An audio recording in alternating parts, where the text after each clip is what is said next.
Doctor Jnananda international ఎలా ఉన్నారు? మీరు ఎంబీబీఎస్ అబ్రాడ్ లో చదవాలనుకుంటున్నారా? అక్కడ పార్ట్ టైం లేదా ఫుల్ టైం జాబ్స్ చేయాలనుకుంటున్నారా? ఎక్కడ ఏ కంట్రీలో చదివితే బాగుంటుంది? ఫీజులు ఎలా ఉంటాయి? మీరు చదవాలనుకున్న యూనివర్సిటీలో ఆ కంట్రీ పర్మిషన్ ఉందా లేదా అని ఎలా తెలుసుకుంటారు? అబ్రాడ్లో ఉన్న యూనివర్సిటీలో ఎంబీబీఎస్ డిగ్రీ మన ఇండియాలో ఉన్న ఎన్ఎంసి గైడెన్స్ ప్రకారం ఉందా లేదా ఇవన్నీ ఎలా తెలుసుకుంటారు? పర్మిషన్స్ ఉన్నాయా లేవా అవన్నీ ఎక్కడ ఉండి ఎలా తెలుసుకుంటారు? ఇలా మీకు అనేక సందేహాలు ఉంటాయి. అలా సందేహాలు ఉన్నట్లయితే నా నంబర్కు వాట్సాప్ మాత్రమే చేయండి, కాల్ చేయకండి. 4-5 రోజులు గడిచినా నేను కాల్ చేయకపోతే అప్పుడు మాత్రమే చేయండి. ఇక టాపిక్ లోకి వచ్చేద్దాం. అల్లోపతి అంటే ఇంతకు ముందు వీడియోలలో చెప్పాను. ఇంజెక్షన్స్ వేయడం, టాబ్లెట్స్ రాయడం, సెలైన్స్ ఎక్కించడం.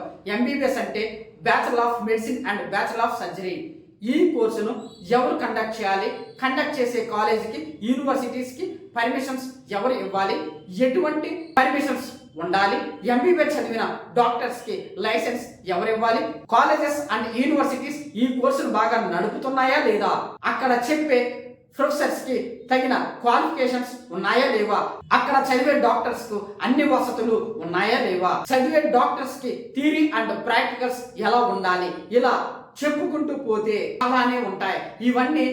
ఇలాంటివన్నీ మన ఇండియాలో ఎవరు చూడాలి?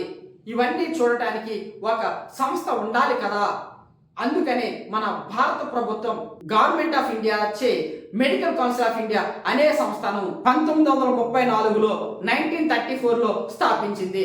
మెడికల్ కౌన్సిల్ ఆఫ్ ఇండియా అనే షార్ట్ కట్ లో ఎంసీఏ అంటారు. దీన్నే ఎంసీ యాక్ట్ 1934 అంటారు. ఎంసీఏ చట్టం ఎప్పుడు చేయబడింది అంటే 1934. నేను ఇప్పుడు చెప్పిన అన్ని విషయాలను ఈ ఎంసీఏ చూసుకుంటుంది. ఇది పూర్తిగా భారత ప్రభుత్వ సంస్థ, గవర్నమెంట్ ఆఫ్ ఇండియా. అయితే ఈ చట్టంలో కాలానుగుణముగా అనేక సవరణలు జరిగాయి. ఈ సవరణలనే ఇంగ్లీష్ లో అమెండ్మెంట్స్ అంటారు. మెడికల్ కౌన్సిల్ ఆఫ్ ఇండియా స్థానంలో సెప్టెంబర్ 25, 2020న నేషనల్ మెడికల్ కమిషన్ ఏర్పడింది. దీన్ని షార్ట్ కట్ లో ఎన్ఎంసి అంటారు. నేషనల్ మెడికల్ కమిషన్ చట్టం 8వ తేదీ ఆగస్టు 2019న భారత పార్లమెంట్ అండ్ భారత రాష్ట్రపతి ఆమోదించారు.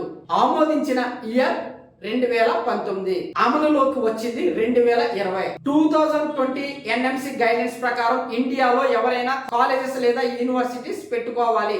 ఆ గైడెన్స్ ప్రకారం ఎంబీబీఎస్ డాక్టర్స్ లైసెన్స్ తీసుకోవాలి.